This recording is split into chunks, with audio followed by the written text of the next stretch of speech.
സ്വാദിൻ്റെ പുതിയ വീഡിയോയിലേക്ക് എല്ലാവർക്കും സ്വാഗതം. ഇന്ന് ഞാനൊരു മത്തിക്കറിയാണ് ഉണ്ടാക്കാൻ പോകുന്നത്. മത്തിക്കറി എല്ലാവർക്കും വളരെ ഇഷ്ടമാണ്. ഇത് എങ്ങനെയാണ് ഉണ്ടാക്കുന്നത് എന്ന് നോക്കാം. ഇതിനായി ഞാനിവിടെ 1/2 കിലോ ഒമാനി മത്തിയാണ് എടുത്തിരിക്കുന്നത്. ഈ മത്തിക്ക് സാധാരണ മത്തിയേക്കാളും വലിപ്പം കൂടുതലായതുകൊണ്ട് ഞാനിതിനെ 2 കഷ്ണങ്ങളായി മുറിച്ചിട്ടുണ്ട്. ഇനി കറി ഉണ്ടാക്കുവാനായി ആദ്യം ഒരു മിക്സിയുടെ ബൗളിൽ 3 ടേബിൾ സ്പൂൺ തേങ്ങ ചിരവിയത്, 1/2 ടീസ്പൂൺ മഞ്ഞൾപ്പൊടി, 1 ടേബിൾ സ്പൂൺ എരിവുള്ള മുളക് പൊടിയെല്ലാം ഓരോരുത്തരുടെ എരിവിനനുസരിച്ച് ചേർക്കാം. കുറച്ച് വെള്ളം കൂടി ചേർത്ത് നല്ലപോലെ അരയ്ക്കുക.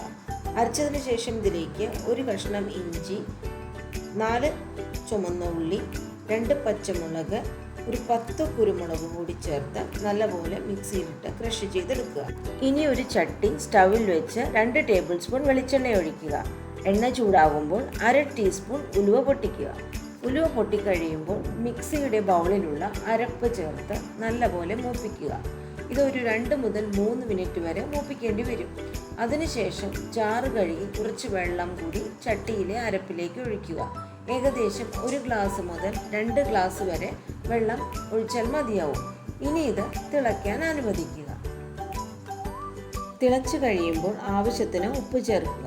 2 കഷ്ണം കുടംപുളി ഞാനിത് കഴുകി വെള്ളത്തിലിട്ട് വെച്ചതായിരുന്നു, അതുകൂടി ചേർക്കുക. ഇനി ഒന്നുകൂടി തിളച്ചു വരുമ്പോൾ മീൻ കഷ്ണങ്ങൾ അരപ്പിലേക്ക് ചേർത്ത് അടച്ചു വെച്ച് വേവിക്കുക.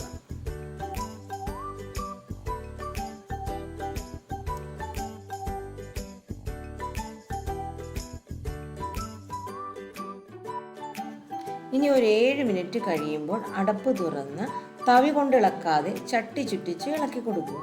നല്ലപോലെ എണ്ണയെല്ലാം തെളിഞ്ഞു വരുന്നത് കാണാൻ കഴിയും. അതിനുശേഷം ഒന്നുകൂടി ഒരു 3 മുതൽ 5 മിനിറ്റ് വരെ അടച്ചു വെച്ച് വേവിക്കുക. ഇനി 5 മിനിറ്റിന് ശേഷം അടപ്പ് തുറന്ന് ഉപ്പ് പോരെങ്കിൽ ഉപ്പ് ചേർത്ത് കൊടുക്കാവുന്നതാണ്. ഇനി കുറച്ച് കറിവേപ്പിലയും 1 ടേബിൾ സ്പൂൺ വെളിച്ചെണ്ണയും ഒഴിച്ച് അടച്ചു വെച്ച് ഗ്യാസ് ഓഫ് ചെയ്യുക. അങ്ങനെ വളരെ എളുപ്പത്തിൽ വളരെ ടേസ്റ്റിയായ മത്തിക്കറി ഇവിടെ റെഡിയായി. ഈ കറി ഉണ്ടാക്കുമ്പോൾ വെളിച്ചെണ്ണ ഉപയോഗിച്ചാൽ മാത്രമേ നമ്മൾ ഉദ്ദേശിക്കുന്ന രുചി കിട്ടുകയുള്ളൂ. ഒമാനി മത്തിക്ക് പകരം നമ്മുടെ നാടൻ നെയ്മത്തി ഉപയോഗിച്ചും ഈ കറി വളരെ രുചികരമായി ഉണ്ടാക്കാൻ കഴിയുന്നതാണ്.